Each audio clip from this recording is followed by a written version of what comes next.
Hey, everybody, and welcome to the first episode of our 90 Days of Digital Marketing. I'm so excited to get this kicked off. It is something that has been asked for so long, and I am excited for all of the presenters that we have in this series to really finish out 2020 after we got hit with COVID and everything else, to get back to business and really get our marketing on track, and to get a digital marketing plan that is fully engulfed in everything that we need to get 2020 off right. I'm really excited about who we have presenting tonight. Rod has been an amazing friend of mine for about a year. I met him a year ago when we started the Boss Network, and to be able to have him present tonight is super excited for me. For those of you that don't know and haven't been part of Boss Network, we started Boss Network about a year ago. And the reason why we started Boss Network was because we were getting frustrated going to all of these networking events and do what we call the spray and pray method. You hand out all of these business cards and you pray that you have something happen, right? Well, that was just working for us. And so we wanted to start a networking group where you actually learned how to run business. It was a startup space where you could learn from those that have been in business and get valuable information and how-tos, which is what we're doing tonight, right? A how-to series, but also that you can network and really talk to people and develop those relations. And we get back to authentic conversations. And so that's kind of what we started a year ago, and it's developed into this amazing network of people. As you have seen this develop over the years, it's kind of moved into this SBDC. As I've moved down into southeastern Utah and started running an SBDC, we've kind of pulled Boss Network with me down here, and this how-to series is kind of have been pulled into that. And we're super excited to have this disclaimer I've got to talk to you about. We're funded in part of the cooperation agreement with the U.S. Small Business Association and the SBDCs that we talk so much about in all of our networking events as we talk about small business development, and the SBDCs and going and working with them. They are actually in part funded by the cooperation of the SBA. We're super excited to be a part of that and to be able to offer these how-to events. Super excited to be able to get going. So Rod, I'm going to actually have him introduce himself and what he's done over the years. He has an amazing background in business, but as well as an author. And so I'm going to have him introduce his book and what he does and why I've chosen him to talk about ideal clients and taking your business story and moving that into your ideal client and how that can improve your business. So Rod, I'm going to go ahead and let you take over, and I'm going to stop my screen share and let you take over the Zoom from here on out. Rod? Okay. Let's see, can everybody see my screen good there? We're good. Okay. Well, I really want to thank you today for everything that you've done, Megan. This is a great opportunity. Yesterday, I did a presentation in front of 10 female entrepreneurs. They have a incubator for women entrepreneurs, and that was a wonderful experience. And that got into a lot more depth. Tonight, we just have about 90 minutes, and we're going to look at an overview of what I believe is the most powerful thing in business, and that is story and purpose-driven story specifically. So, let's see, is this going to, let's see, sorry here, just technical fun here, just a second. There we go.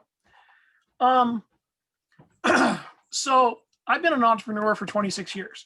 I started back in 1994, my last semester when I was in college at BYU, and I started a business, created a product, launched the product at a convention. I also had multiple job interviews and did flyouts and had to pass all my classes because I was so busy with my business. But I found that over the last 26 years, I love storytelling. I have actually taken and developed a formula, and we'll talk about that. That's what tonight's about, of how your storytelling is, everything about it is all based on purpose and how it is the foundation for your business. So I created storytelling sales publications that I sold to businesses, and I've sold over 81 million copies of that, and it's sold hundreds of millions of dollars worth of products. And I've helped tens of thousands of people start and grow businesses. So I've got a little bit of experience here and there. Here is my contact info. I will, we can just go for there a little bit, and this is how you can reach me, and I'll give it to you again at the end of the presentation here. So the strategy of story, what you're going to get today is a strategy of story, why purpose matters, a framework for you to create your business story, and we're going to go through a little workshop, and then what's next? What are your next steps?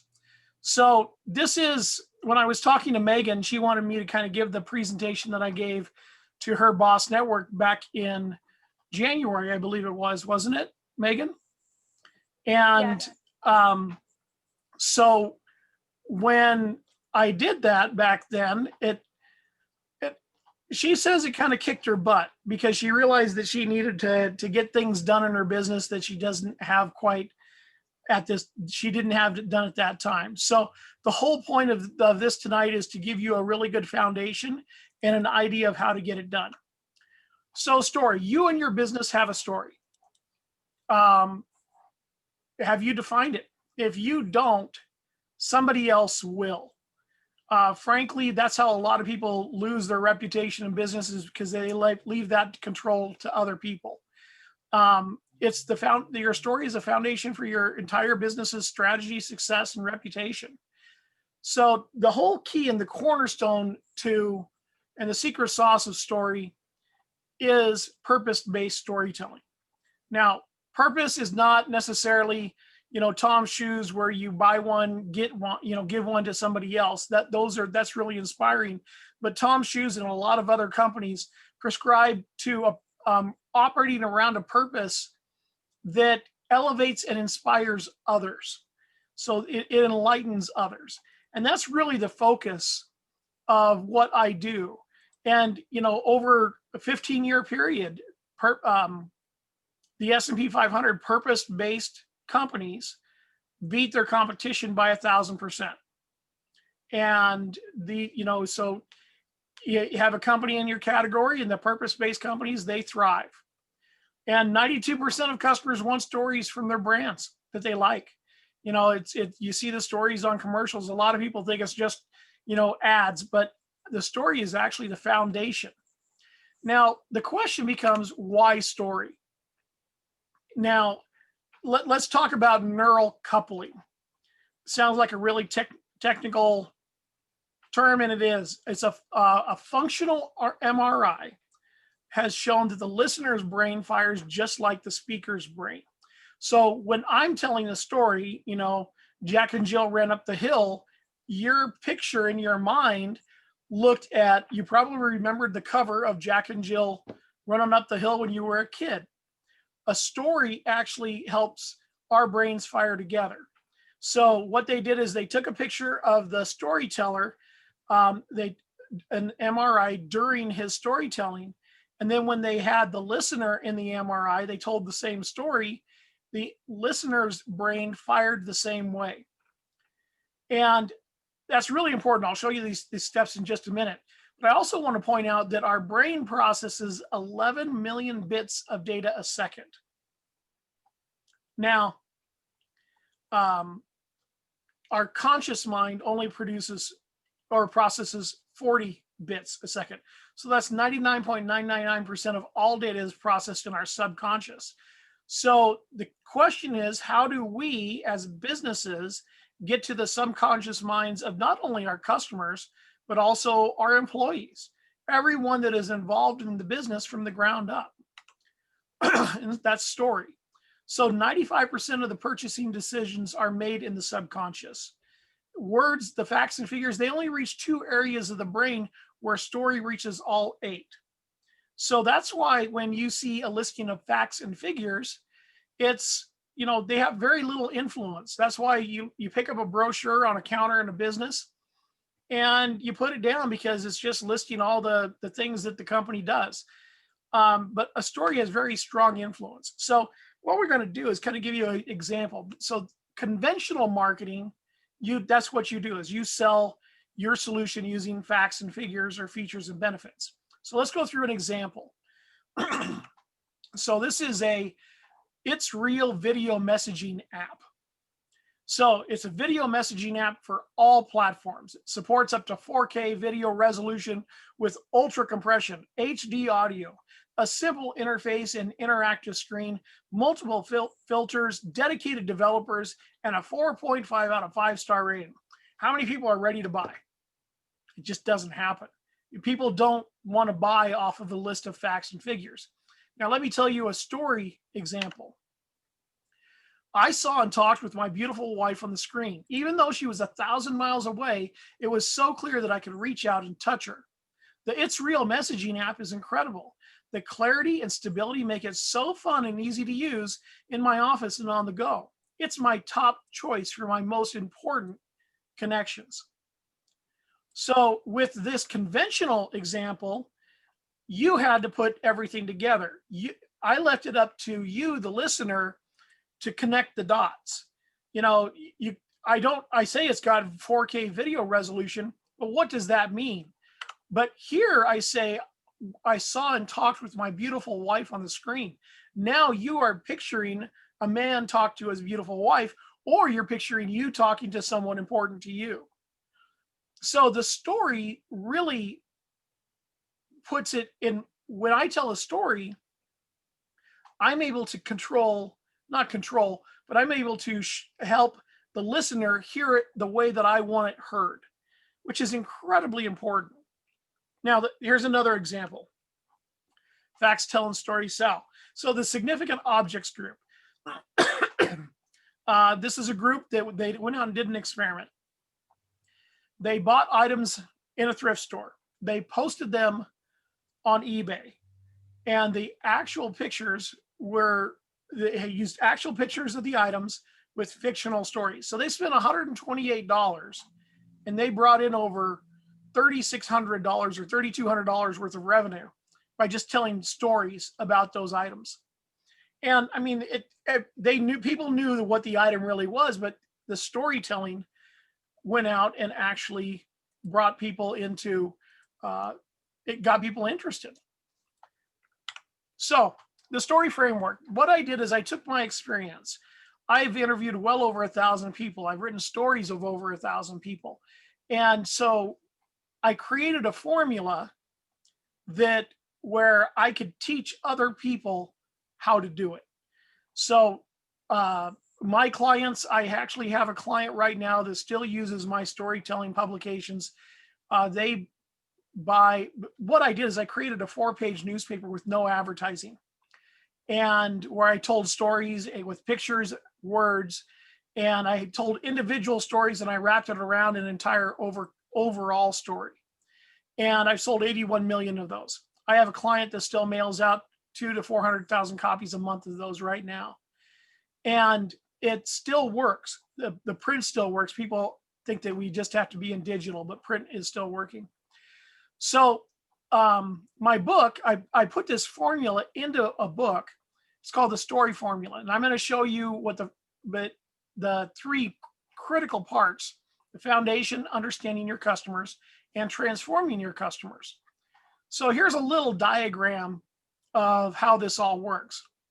So in the foundation, the cornerstone is the personal purpose, life purpose of each founder. Someone's business is them. People rarely go into business on something that they don't really want to do. I actually had a friend who bought a dog grooming franchise, and he hated dogs. And he was not successful at it.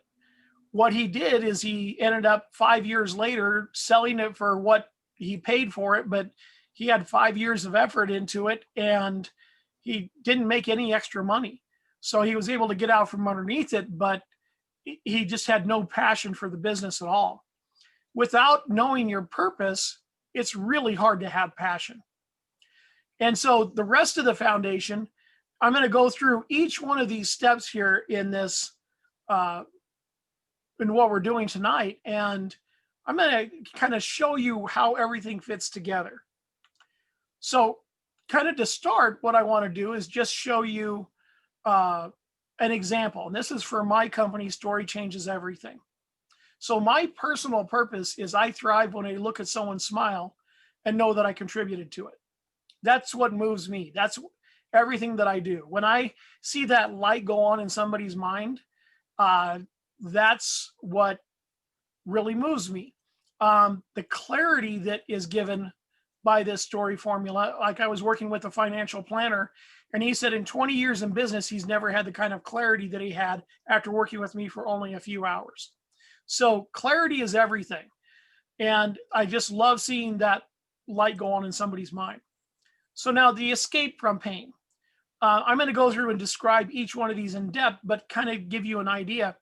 A lot of people have a business where they think they're solving someone's problems or pains, when in reality, they're a pinprick.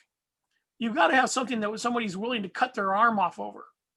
Because if, the gentleman down there in Moab a few years ago who got his arm trapped under a boulder and had to cut his arm off with a pocket knife, he was motivated. If you can't really motivate someone, then you have a big problem. In fact, there's a company called CB Insights. They're a large research firm, and they did a post-mortem on 101 companies. And 42 of the 101 companies, the reason they failed was because nobody wanted or needed their product. That's really hard, 28 of those companies failed because of poor cash flow. 23 failed because of the wrong team, and 19 failed because they got out competed. Now, I consider all that as poor business insight. It's the direct cause of poor marketing, advertising, sales, and cash flow, and it's the leading cause of business failure. If you don't know about your business, what your business is and why your business is, then you have a major, major problem. So my big idea is to help business leaders gain clarity and success by leading their business through purpose-driven story. And that is, I have helped people turn their businesses around because of that and actually launch successfully. Now, why am I doing my business? Oh, and by the way, the big idea, that's the plot of your whole story. That's what you do for your business. The business purpose is why you do it. So mine is bringing purpose, passion, clarity, and success to leaders to enhance their businesses and their lives. And then what is success for me? Helping people one by one become driven by purpose and to live and share it through powerful, purpose-driven storytelling. So the fulfilling of my purpose is what success is. And then we also have a financial. Obviously, businesses, no matter if you're a nonprofit or a for-profit company, you got to make money. And so you have to have financial goals. And then my key involved people and an exit plan. And the reason I have all this as a foundation is because if you don't have this clarified, one sentence statements for each one of these items, you really don't know your business. You don't know what you're doing, why you're doing it, and where you're going. And there's so many people out there, I bet tens of thousands of them, that, they're in business because they think it'd be good for them. They think they'd be a good entrepreneur. They think this, they think that, but they really have not taken the time to figure it out. So, you could go through, there's just so many things that, the Franklin Covey model where you can go through and spend $50,000 to $100,000 to get this figured out, or you could take simple steps. And that's what I've done here is I've helped people do that. And I'm going to show you as we go through. So that's your foundation. Now, before you talk about your solution, you need to understand your customers. Your customer is actually the hero of your story. You are the guide. You're Obi-Wan Kenobi. Your customer is Luke Skywalker. It's everything that you can do to help your customer find success. That's the whole purpose of your business. Now, what that success is, we'll talk about that. We'll look through that. So my ideal customer, the customer that I want to work with, are owners and leaders of developing businesses. That's who I like to work with. I work with anywhere from companies from solopreneurs to up to around $10 million in revenue. You can usually get a company 20 to 30 employees that'll do about 10 million in revenue. And that's my target market. Characteristics and behaviors of my ideal client. They have a desire of success, confidence, and don't know the direction to go for those successes. Now, when I developed this out, my ideal customer worksheet has about 40 to 50 questions on it. And so when I go through, I look at their demographics and their psychographics. I do a behavioral analysis. And by doing that and by finding out really in depth who my ideal customer is, then I can see which are the characteristics and behaviors that I really want to focus on and help. Because you could just focus on all kinds of things, but if it's not significant and the most important, then you're going to be not really talking to the right people. There's a gentleman named Chet Holmes, and he's passed on now, but he worked for Charlie Munger, who was Warren Buffett's business partner. He went into Charlie Munger's business, and he doubled to tripled the sales of each of his 9 different divisions in just a 1 to 2 year span. And so I say that because he really knows what he's talking about. And he has a lot of experience. And he created something called a stadium pitch. And that stadium pitch was, for example, if you had 50,000 people in a stadium and they were all your ideal customers, and they had to stay in their seats for 10 seconds, and then they could get up if they weren't interested. Well, you've got to emotionally connect with them and keep them interested over a period of time in order for them to hear enough about what you do for you to be able to properly present connect with them and present a solution. It's a really intriguing thing when you have to continuously keep people interested. So if you don't know their characteristics and behaviors, if you don't know everything about your ideal customer, that's going to be really hard to do it. If you don't know what their severe pains are, then how can you connect with them?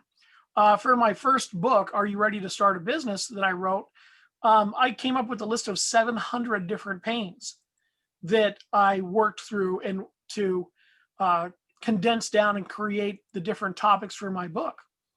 So you hear a lot of people in marketing talking about solving pains and identifying pains. But what you don't hear about is understanding the emotions and the feelings that people have that accompany those pains. So the pains that I'm addressing that I feel are very severe are the lack of clarity about how to change, grow, and know the direction for success. And the feelings that entrepreneurs have or business leaders have is frustration, uncertainty, and insecurity about the present and future. In a business, if you really don't know where you're headed, it can be really scary because you've got yourself or employees that you're responsible for. Are you going to pay, if you don't have a good direction for your business, are you going to pay your mortgage for your house? Or are you going to pay your employees? Those are decisions that everyday business owners have to make. Now, here's where I differ and I stand out from a lot of other people who talk about story and business. Is we need to develop a full story. You need to understand the enemies that these business leaders have. You've got to have a protagonist in order to really understand or to really have a moving story. You've got to have conflict. And so what is the main enemy of these business leaders? And it's internal mental conflict. And the feelings that causes is sleepless nights, second thoughts, and doubts. And when you are a business owner and you have doubts and second thoughts and sleepless nights, that's hard. It's hard to really focus on your business. Now, what events trigger those pains? And this is, for the business leaders, it's starting your business, having poor sales, or having an epiphany moment where you realize, wait a minute, if I don't do something, I'm not going to make it. And the feelings that are associated with that are burnout, indecision, lack of confidence about the direction for the future. And so now that I've identified all those, now if someone looks at those pains and enemies and events, what does their success point look like? What does their promised land look like if I'm able to help them solve those problems? Well, for a business owner, it'd be clarity and surety about their present and future. And those feelings that they have are the confidence, certainty, and security. So if you look at it, you have your business owner going through everyday life. They have a trigger event that plunges them into the pit of despair. And you want to help them get to the promised land, which is a better spot than they were before. Now, from the pit of despair, quoting Princess Bride movie, from the pit of despair, how do you get them to the promised land? Well, that's transforming your customer. So your solution, mine is creating a foundational story and primary transformational story. And how I want them to feel is clarity and certainty from the foundational development process. My features that I have, it's a proven process to establish foundation and transform the company and clients. I want them to feel that they have that hope for clarity and the surety it brings. The benefits of mine are the clarity of purpose and foundation for strategy. And I want them to feel that they have the ability to have confidence in strategy and direction for the short-term and long-term stability and growth. Now, when I position all those and I help that and guide them as the guide, now I can help them through all their troubles, help them understand their pains, each individual one, and help them overcome it and develop a story that can actually transform them. So the uniqueness or unfair advantage that I have over other business coaches or story brand is someone that that people bring up to me all the time, is that I have a one-of-a-kind process and experience and my personal experience and expertise. And so if you don't have a uniqueness or unfair advantage, you are a commodity. And commodities compete on price, and commodities, you're pretty much guaranteed to fail if you're a commodity. So this is, I'm kind of show you how I wrote my transformational story. Now, this is a formal version, and I'm just going to go ahead and read this so you can kind of see how it sounds. But once again, I'm not going into marketing with this. This is my internal foundational story. So I say we work with the true leaders in business, entrepreneurs, founders, and even solopreneurs. We see the look of frustration in their eyes. They know that their business has enormous potential, but they aren't sure how to make it happen. They get lost in the day-to-day challenges of running a business and are unsure how to make it better. The results are sleepless nights, second thoughts, and doubts about their abilities. Then it happens. The leader questions their innate desire for success, confidence, and even independence. The leader can't get everything going. They are stuck and can't seem to make their business run right, let alone take it to the next level. Now the leader is getting very close to burning out. Indecision has taken over, and their lack of direction is causing them to spiral out of control. What can leaders do to get clarity about now and surety about the future? How can leaders get their confidence restored? Are they on the right path? How can they get the security of knowing that their purpose and passion are on target? What the leader doesn't know is that they are not alone. The problems are all caused by the number one cause of business failure, poor business insight. The results are bad sales, poor cash flow, and lousy marketing. Company culture also suffers, causing poor employee engagement and a challenging environment. Story changes everything, brings purpose and passion to the forefront of a business. A purpose-driven story is the key to creating clarity and certainty for leaders and their businesses. So now people that I work with, if I'm having, consultants work with me, employees, whoever it is, they have a formal story that they know exactly what I stand for.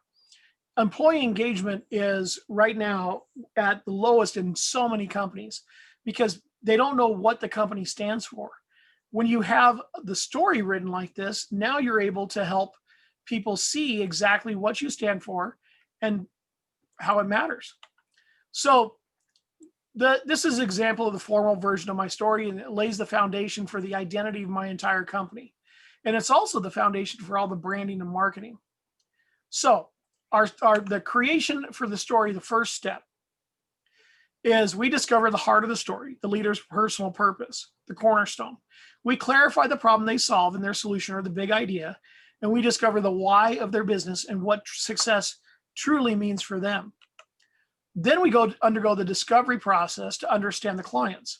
We create a clear picture of the client and their behaviors. We discuss the escape from pains, enemies, and events that cause problems for the clients with their associated feelings. And we learn what the clients consider a success and what the promised land looks like when they arrive there with their associated feelings. Then in the third step, we learn how to transform the clients by guiding them with the solution we provide. We show our solution features and benefits with the feelings we desire our clients to have, and we show our uniqueness and unfair advantage. So it's a really simple process. See, I've got a computer science degree with minors in business and psychology. So I'm a very logical thinker, and that's great, but it's also a problem. And so, because I have to look at everything to really understand logically how to make it work. So when I wrote this book, it was actually really helpful for me because I ended up flushing out this formula, and now having these steps in place, I have helped people create some amazing things. I've helped them create a 30,000 foot view of their business, which, you hear people say, well, this is my business and it takes them 5 minutes. Well, the foundation gives you, those 5 simple steps: your personal purpose, the escape from pain, the big idea, your business purpose, and your definition of success. That's your 30-second story. That's your elevator pitch for your business. And it can never get more clear than that. It's got all the main components. So these transformational stories really help create marketing assets. You could do everything in there, put a sales playbook together, create a pitch, just about everything. I got a duplicate side, really, basically there. So in our creation workshop, we're going to help you create a 30,000 foot view of your business. And if you'd like, you can actually engage with this as we go. I'm going to describe each process, and you can actually say, yeah, I need to work on this one, or no, I've got that one pretty much down.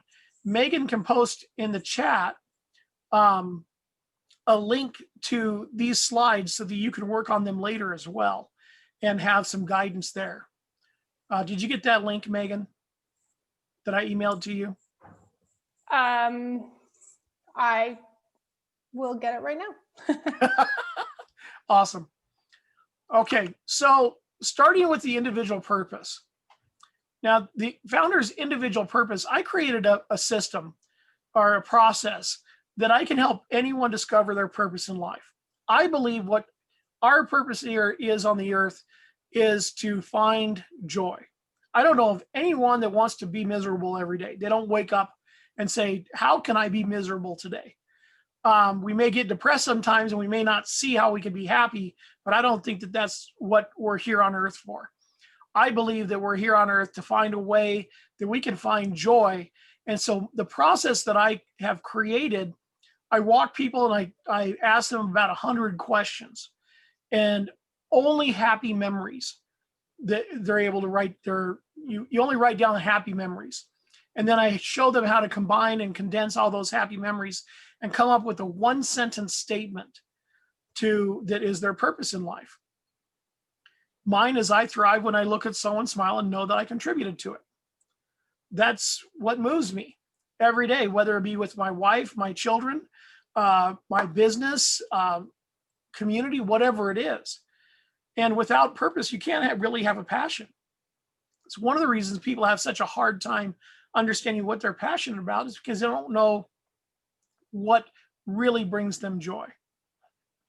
So that's the cornerstone of the business. And I have this process, and actually I put it in each one of my books because I believe it's so critical to be able to go through and develop your own personal purpose. So that's the cornerstone. The next step in the foundation is the escape from pain. So this is the pain that you want to solve. It's not a pinprick. It's a pain that you truly want to escape from. Cutting your arm off. It's for your entire business. And I realize that people have different products. They have different, different services, possibly if you're a service business. But if you develop your foundation, this is a way to help keep you on track, and you don't go through the shiny metal object syndrome to where, oh, this idea, I want to do this in my business. Oh, I want to do this, where you end up jumping around from idea to idea, or how to implement this or how to do this. if you stay on focus on solving the pain with your big idea, which we'll talk about in just a second, you're going to be able to keep a lot more focus for your business, and you're going to have that solid foundation that really guides you and directs you. So once you have that primary escape from pain solved, then you have the big idea. And this is the plot of your entire story. It's your product, service, or widget. This is what you do. This is the flat out what you do. When you have a personal purpose that intersects with a big idea, that's where passion comes from.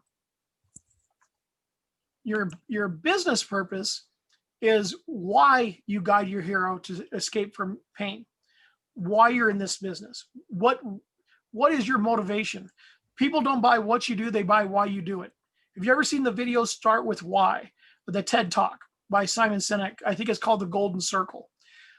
It's an amazing TED Talk, one of the highest viewed TED Talks of all time.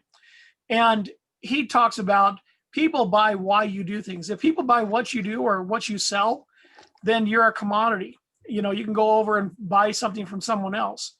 But look at Apple's fan base. They won't buy anything but Apple. So it's a foundation for your decisions, your products, and relationships. Without a defined purpose, you're a commodity. So the definition of success is how you determine your success, the fulfilling of your business purpose. Financially, you must make money to stay in business, even if you're a nonprofit. So that's the fifth part. Sorry, I have Bell's palsy right now, and so my mouth gets kind of loose. It's the fifth part of the foundation. Now, the key involved people. If you are having a challenge in your business, do you have, in your contacts or your Rolodex, who you can go to when you have a particular trouble, when you're having a particular challenge? This is, mentors or coaches and advisors, board of directors, investors. Who do you turn to help you? It could be even vendors. If you're having some challenges, people want to help each other. And when you have that list down ahead of time, that's part of the foundation for your business. So instead of having to go out and find someone to help you, you already have that, which can, sometimes it takes, weeks or months or years to find someone that can help you through specific challenges. And then the last part of the foundation is your exit plan. So if you are a solopreneur, or maybe you have one or two partners, what happens if a founder, one of the key people dies, or somebody becomes ill, or there's a disagreement, or a founder wants to sell their shares, or you want to sell the business? Do you have a buy-sell agreement? Do you have an exit plan? Do you have disability insurance that pays out to the business to help keep it running if you're having challenges? So this is, the personal purpose of the founder, your escape from pain, your big idea, your business purpose, your definition of success, your key involved people, and your exit plan. They combine to make your foundation. When you have all of those defined, and you have one sentence statements for the first 5, and you know who your key people are, you know what it's going to take when you need to leave the business, now you have a solid foundation. So what about the flow of the story? So the customer is the hero. The customer wants to escape from a painful event. The customer finds a company, a guide with a tool, your solution, to help on their journey to defeat their enemy and arrive to the promised land, to success. And the customer's life is transformed, what they're going to feel at the end. This is a really basic story formula, but if you look at some of the biggest stories in the world, whether it be Star Wars or Harry Potter or all these other ones, they follow pretty much the same formula, and they're very successful. So now what we're going to do is we're going to get into the understanding your client part. We're going to talk a little bit more of this. So your customer avatar is the hero of your story. More precise segments create simple marketing. So, excuse me, I need to get a drink here. So if you have multiple customer segments, which most businesses do, like for me, I have a different way of approaching a company with multiple founders that's a little bit older versus a solopreneur. They have different attributes. So I have ideal customer worksheets for each of those different segments. But then I have one generally for my entire company, so I can have a general company marketing, or I can also target different segments. So my ideal customer, owners and leaders of developing business startups to about 10 million in annual sales. Once I get my ideal customer, my avatar developed, which I was speaking with a gentleman named Jake Randall. He's one of the owners of a company called TaxBot. They're based in Bountiful. He is an expert at Facebook advertising. And in fact, Facebook invited him and his wife out to Facebook headquarters for a small group of people, a couple hundred companies or a couple hundred people. And they were told that they were in the top 0.02% of all advertisers on Facebook.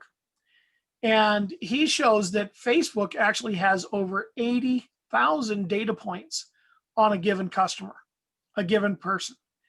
And the way that you can work with Facebook ads is the more developed your avatar is, and the more that you're able to go in and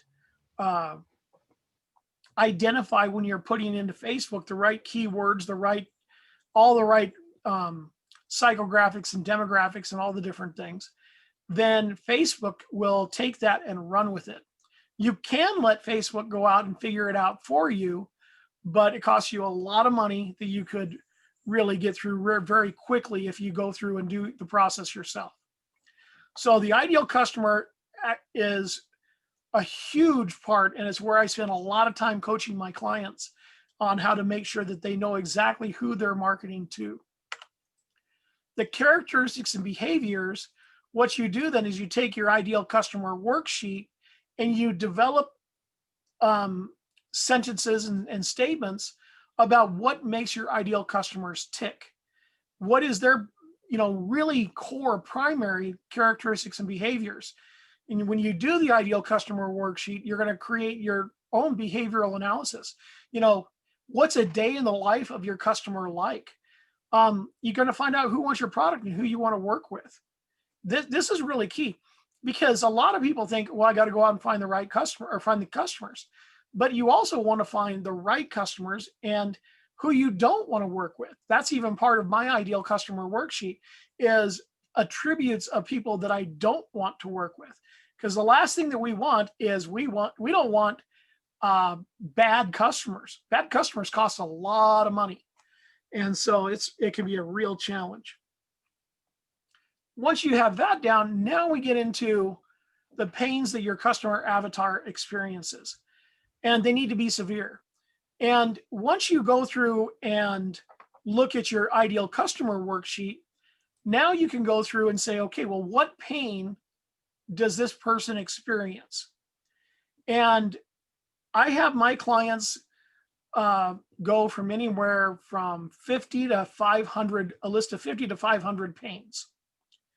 And then what we do is we condense those down and find maybe the top 10 to 20 groups of pains.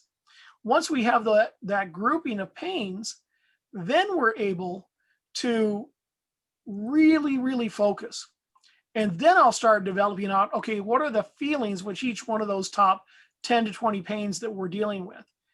And I'm doing this, and I'm filling out a chart that has all of these items.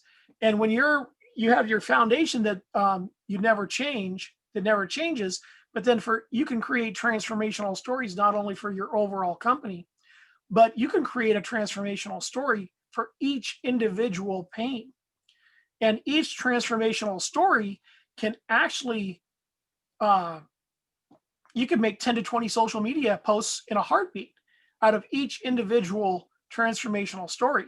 So if I have 20 different pains that I'm working on, and I go through and create these transformational stories, it's really, really simple to create hundreds and hundreds of posts. You have a year's worth of content in no time. So this is for where I create the pains, and this is really one of the biggest most key parts of your whole process. Now, enemies. this is something that people look at me and go, wait a minute, I'm in business. My customers don't have enemies. I don't want to be negative. Out of 81 million publications that I've sold, it's really easy for me to tell what's been effective and what's not by the number of items sold per particular publication that I've made. The publications that focus on fear and pain, they produce results 9 times better than, 900%, 1,000% better than the publications that focus on positivity. People respond to pain. Now, why do they do that? People don't care how much you know until they know how much you care. If they see that you understand their pain, if they see that you know that they're having sleepless nights and second thoughts and doubts, that they have that internal mental conflict, now they say, wait a minute, this person gets me. This person understands the situation that I'm in, and they're much more trusting in listening to what I can provide them down the road. But I've got to build that relationship. I've got to build that trust. And the way you do that is through building a story. Now, when I showed you my example of my story, all that I did there is I just took all the content from my primary transformational story, every column, and I just wrote a story just pulling those words in. It was so simple to do. Now, once you have your enemies understood, now what are the events that trigger your avatar's pains, your ideal client's pains? This can be an internal to the leader or an external. I've used this example a lot. Say you've got your business sells shoes, and you want to tell a story. Your characteristics and behaviors. So let's use, for example, a 30-year-old advertising, not executive, but an advertising associate in a New York City advertising firm. And she's pretty and sharp and smart. But the event that triggers all this is she sees a job opening for a team leader in her company. So it comes across her internal messaging inside her company. The enemy that she has is the other lady in the company, Brittany. And Brittany, wears a pair of $1,500 shoes because she wants to make sure she looks great. And Monica, this person who's sitting down and looking at this, she looks down at her shoes and, they're not that high of quality. So she's feeling this event is lack of confidence. She's feeling very, she feels like she's not worth anything. Her shoes aren't competing with the other people that are going for the job. And so how can she do that? Well, this is where Nordstrom's comes in, and you see her walking into Nordstrom's looking at the pair of shoes, and instead of 1,500, they're only 200, but she makes her feel like $1 million. And so now she walks out with the Nordstrom bag, with the shoes. And then you see her in the next scene walking into the interview with her head held high, and she's got all the confidence in the world. So her arrive to success point is clarity and surety. For my clients, it's clarity and surety, but hers is having the confidence to get to that point. So the whole time here is all we're doing is we're focusing on what transforms, what our clients need to transform their lives. We need to know the feelings that they have so that we can relate to them. So that's the understanding your customers. The transforming your customers, this is where we start. What is your solution? And it may be different for each pain point. If you sell shoes, well, you could sell women's high heels, or a different pain point might be athletics. You could sell women's athletic shoes. There's all kinds of different parts that you could do for this. So, for me, the creation of the foundational story and the primary transformational story, The feelings that I want my customer to have when I state what my solution is that they can, have clarity and certainty from the foundational development process. I want to identify what the feelings I want my solution to provide. What about the features of your solution? The features are how your solution works. If you have a retail store, how you present things. If you're making a widget, what are the features of your widget? But the whole key is whenever you present those features to your customer, what kind of emotions do you want your customer to feel about those?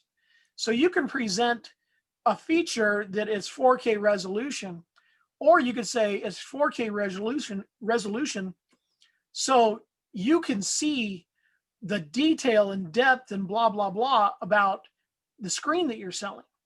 So the emotions are necessary because you need to, once again, have that trust built by your client in you that you understand what they want and what they need. What are the benefits? And this might be different for each pain point as well.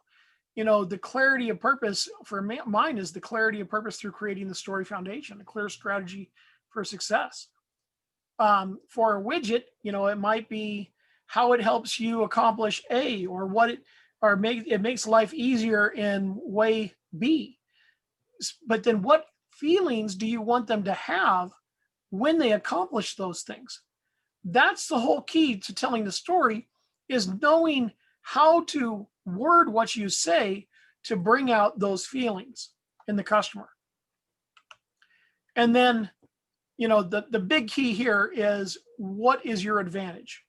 What is your uniqueness? And if you're not special and unique, then you are just basically a commodity. You can create a competition comparison spreadsheet. This is what I suggest for my clients, is what I do with them, is that we'll go out and find their top, 10 competitors, or maybe it's 20, and we'll have them write down their marketing messages, what their assets are, what they give to clients, what they say the features and benefits are of their products, so that you can know what you have to do in order to be unique. This is where a lot of people fail. They don't take the time to really understand what their competition is doing. And if you don't, then you don't really know what is different about you. So that's all the components. So I call it storyizing your business. I made up that word. I like it. So first you define your personal purpose. Then you determine your escape from pain and your big idea. Then you discover your business purpose and define success. Then you go after understanding your ideal client. Then you create and design your content for your story. Now you can develop a high-level strategy, the 30,000-foot view of where you want your business to go. And then you can say, okay, what tactics do I need to do to make that happen?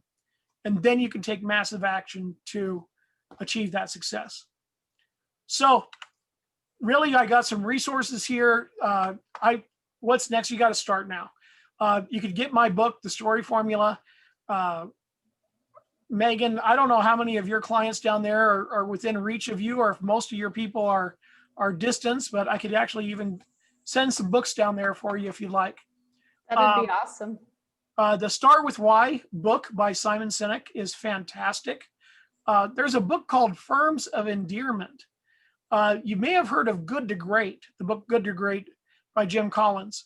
The book Firms of Endearment talks about not only having a great company, but having a company that is enlightened and a company based on purpose. And they have done some amazing research. You could download these slides. I sent Megan the link, and I think that we probably got those in the, They're in the chat. They're in the chat.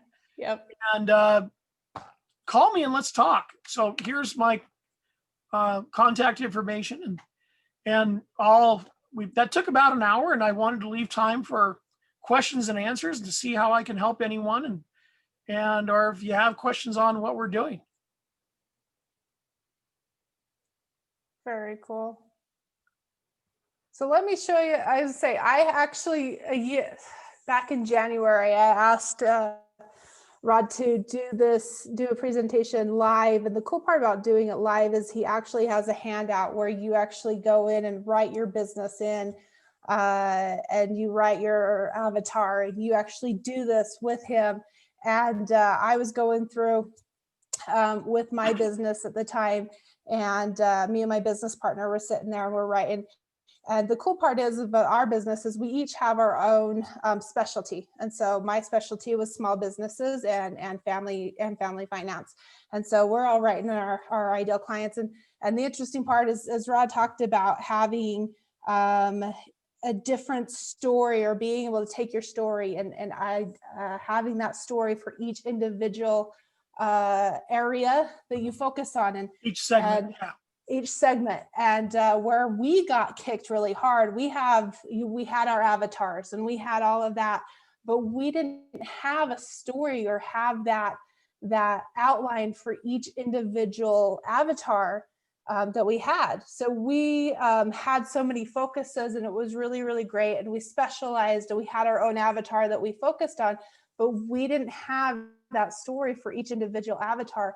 And we were doing really well. And I'm not saying that we weren't, but what a roadblock that we had that Rod helped us get past was that when we finally wrote that story and we had the pain point and then the hero in the story and things like that, when we finally did that for each individual avatar and had each of our agents focus on that, it changed how we did business. It changed how we interacted with those different clients that fit into each individual avatar. And just like Rod said, that gave us credibility, because they said, oh my goodness, you know how I feel, you know what I'm doing. And then when we did our Facebook ads and our Facebook marketing, we could really hone in on the details. And when we did our videos and our video content, and we're going to have a class in video content, we could take that avatar and that story, and we could create a content video based on that avatar and that story and really hone in. And so our turnaround and our return on investment really changed. And so that's the reason why I wanted to start this series with Rod, and have him talk about making sure you have your ideal client, but you also have your story based on that ideal client, and you have that, the pain points, and you've identified that, and how you and your business is different from the other businesses, so that as we go through this series and you see the different aspects of the series, and I set it up very specifically on purpose to go through, so that you can take those and you can build upon them, and you can take that and have that return on investment, because I've seen the impact on it. So anyway, I don't want to take up your Q&A time, because I'm sure you guys all have questions. And if you have an avatar and you have questions, I encourage you right now to put Rod to work.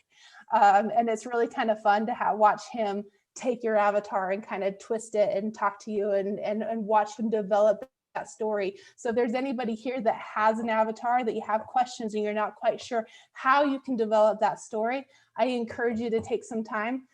He's supposed to be on here till 7:30. That's how long I made sure that he was available to you guys.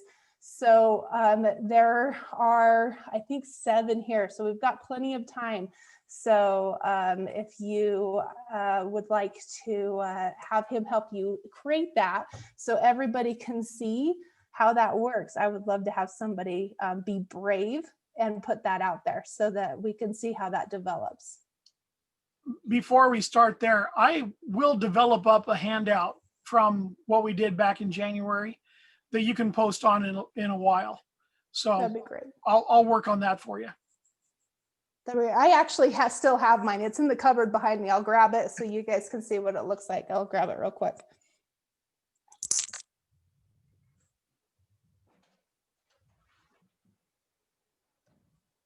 I'd love to answer questions if you have any. I went through a lot of content, very quickly. So.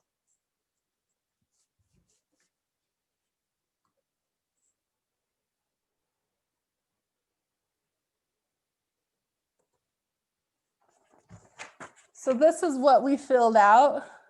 and it just followed along. And so it followed along what he talked about. And then we put in our client information over here, and we each kind of did. And then I got to the point where I was filling out a separate sheet of paper because we had so many different things I wanted to take it and copy it so that I could have each individual avatar fill out. So it's not completely fill out, but I kept it. That's how important this was and how big of an impact it was. I actually kept it so that I could continue to use it. And I've used it probably, I don't know, 20 times since then. And so if you come into my SBDC, I give him credit for it, but we go through this to find your ideal client. So Awesome.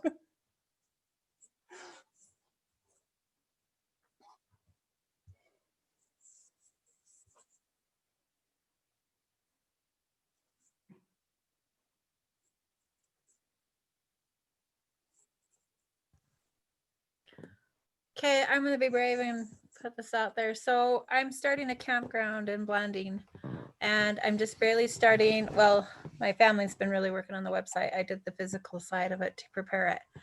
On the website, I know keywords are huge. When people like post pictures on reviews, when it comes up, when they say something like, let's say run, does that help with your keywords? If other people like the reviews from the customers post on your website, or how does that work? Keywords can really help a lot, or reviews help a lot because it's social proof.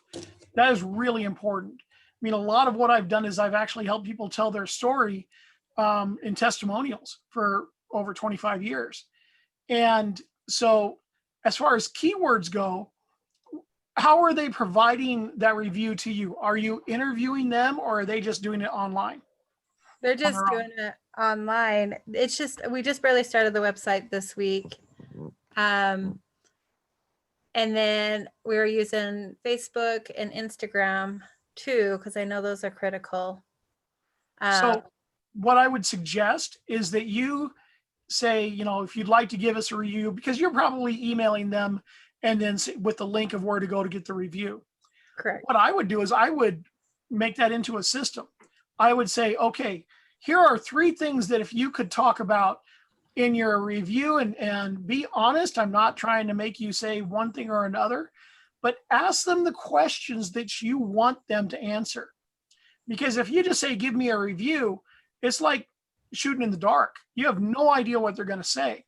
But if you could say, you know, how did you like, when in your review, say, did you find us easy? Did you like the camping spots? Did you like the bathrooms? Yeah, I don't know, whatever you're doing for your campground, but prod them. And what I do is I actually have people go through a timeline. And so when I do interviews, I always ask people, tell me a little bit about your background and tell me about your, you know, what you did before this event happened. What made you want to choose this? You know, how are you going to find their enemies? Probably other bad campgrounds are their enemies, right? Because it's not about you having them come on the trip. It's about them choosing your campground. So your enemy for your campground is other campgrounds, possibly. You know, once again, I don't know your industry, but it's not too hard to see that you're competing for someone's money, and either they're going to take somebody else's slot or your slot. And so what are the trigger events of having them choose somebody else's campground or your campground?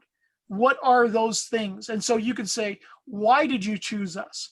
What, you know, what were the things that you were interested in? What made you want to come camping, and how did we exceed, you know, or how did we fulfill your camping needs? So you could ask them questions and prod them to give you a review then that has the keywords in it that you're looking for. That's Now, a really good idea. You know, what I do is I interview people on the phone. Then I use a thing called otter.ai. You get a free transcription of 600 minutes a month.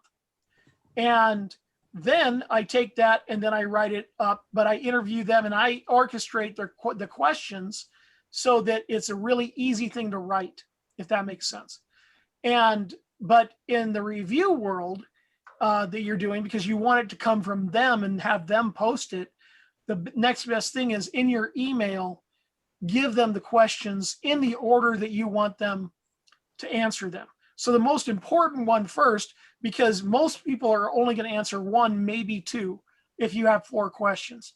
But there will be some people that will write a paragraph or a small novel if you prompt them. And so by doing that, you can prompt them for the right keywords.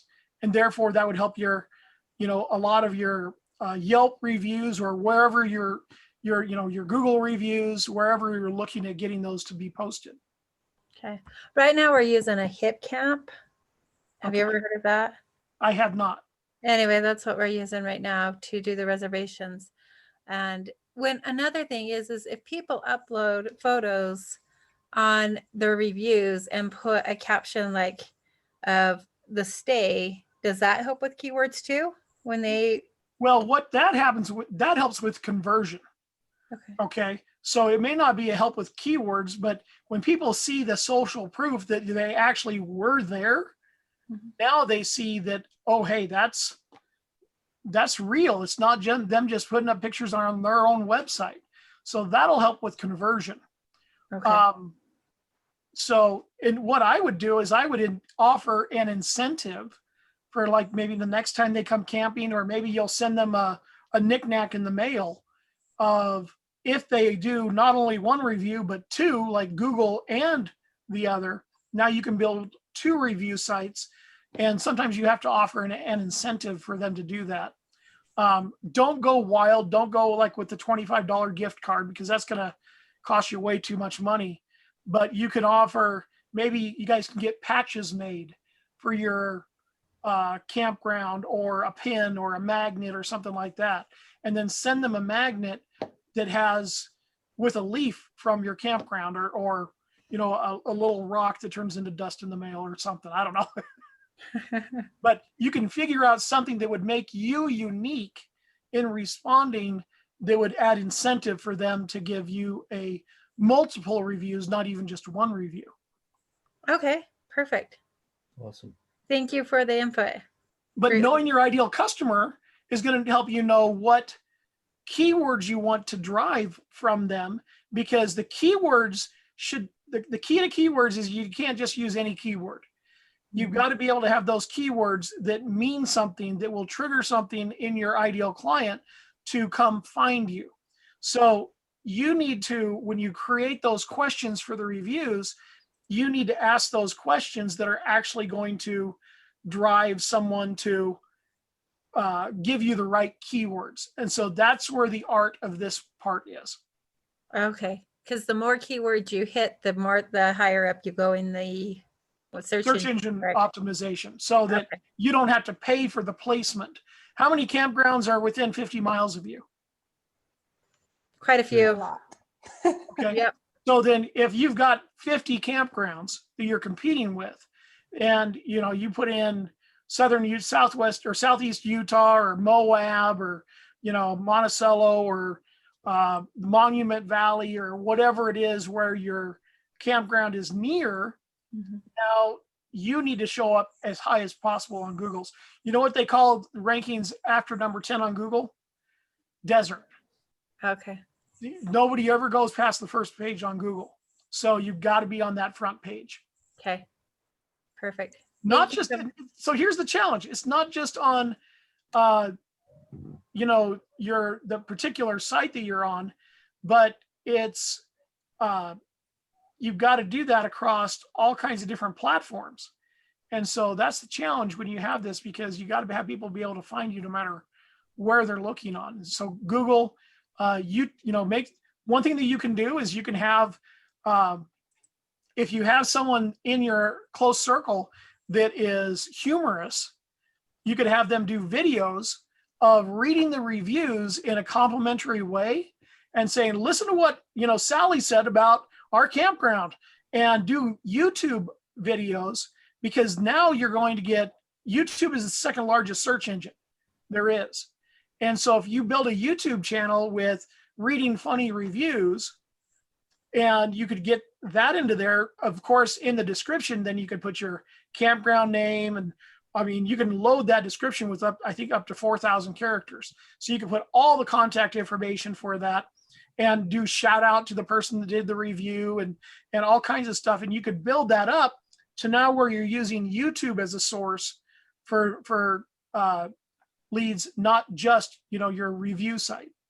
Okay. I never even thought about using YouTube videos. Yeah, and you don't even have to have the people do the video for themselves. You could have someone read it in a humorous Southeast Utah way, whatever that means. I don't know what that means. I've actually never been down there. And so, whatever that means for you, you could have that. And I mean, you get people, sheriffs do funny YouTube videos all the time. And it just brings out awareness for those people where they are. And then you can create more awareness and have it. Because YouTube results show up in Google results. Mhm. So that's another way to get yourself, because videos will always get placed higher than text ads in Google. Oh, okay. Good to know. Thank you.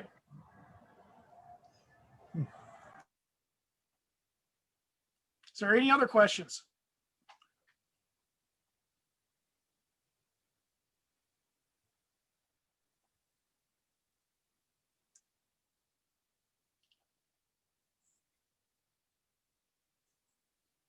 Jennifer shaking her head like, no, I don't have any questions.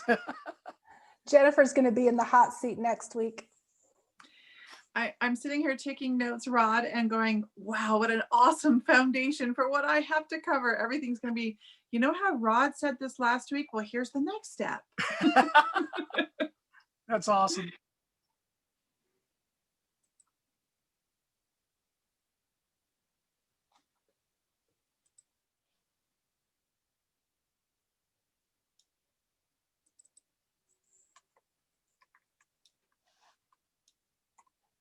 I really tried to line them up so they really lined up. So Rod's this week. Jennifer, I'm excited she's on this week so she can see what's being said, because Jennifer's next week on branding. So you take everything from this week to next week to branding. After that, we talk about building your website with Pratt Red from down here, which he's awesome. And then the week after that, we're going to actually talk about SEO. It'll be an entire night of SEO. Which will really help Cassie out as well. So that just adds on to all those questions you just are asked. And then the week after that is social media marketing. So again, taking everything that we've all learned, and they just add every single week. So it'll be really, really fun. Looking forward to it. And then in November, we kind of moved into the next level where we talk about, we get in very first week is video content. And then we talk about vlogging and blogging. And so again, we talk about the video content being always ranking higher on Google. We'll talk about that. And then vlogs and how that keeps your SEOs always higher on search engine. We'll talk about that and why you want to do those things to keep your website higher on the analytics and keeping that up.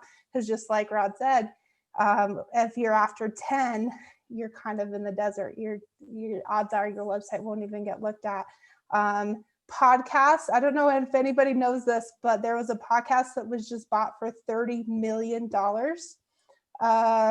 It's absolutely insane, but podcasts are kind of that next generation of what's coming up.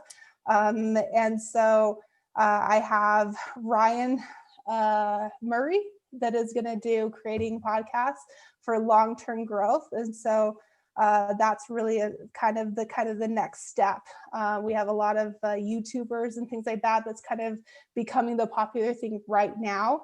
But podcasts are coming in next, and that's the next trend. And so we want to make sure that everybody kind of knows how to create that and get on that wagon early, so that when that is the super popular, you have your podcast established, and those keywords and things like that you're talking about, that's going to be an important aspect of that. And I would really love to put a podcast station right here in my SBCC down here and have a reason to do that. And then there towards the end, we're actually going to create an entire 2021 digital marketing plan, so that as you go into the new year, you're ready for your marketing, and you know exactly what needs to happen, and you have a plan in place, and it's based on everything that you've learned throughout this time. So if you have to miss a week, because I understand how setting aside 12 weeks in a row is very, very difficult, we are recording every single one of these. I will be in the process of putting together a USU Blending SBDC YouTube channel. I'm working on that tomorrow with the marketing department at USU and setting that set up. You guys will have exclusive access to all of these videos during the 90 days. So if you have to miss something, I encourage you to be here live because it's Q&A, your questions answered immediately, but you'll have exclusive access to those videos for the 90 days.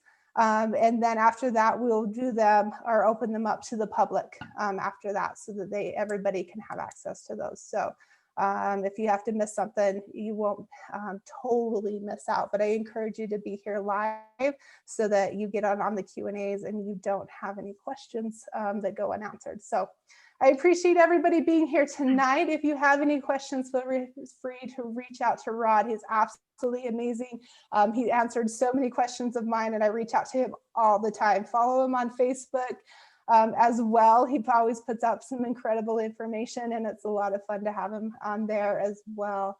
Do you have anything else you want to add, Rod? Yeah. If you'd like to sit down and talk for a few minutes, obviously, if you're in Blanding and I'm in Spanish Fork right now, then that probably wouldn't be in person. But, you know, I've got a calendar link there on the screen. And you can schedule either a Zoom call or a phone call with me.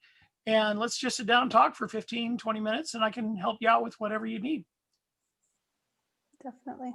Awesome. Thank you so much, Megan. I really appreciate this opportunity.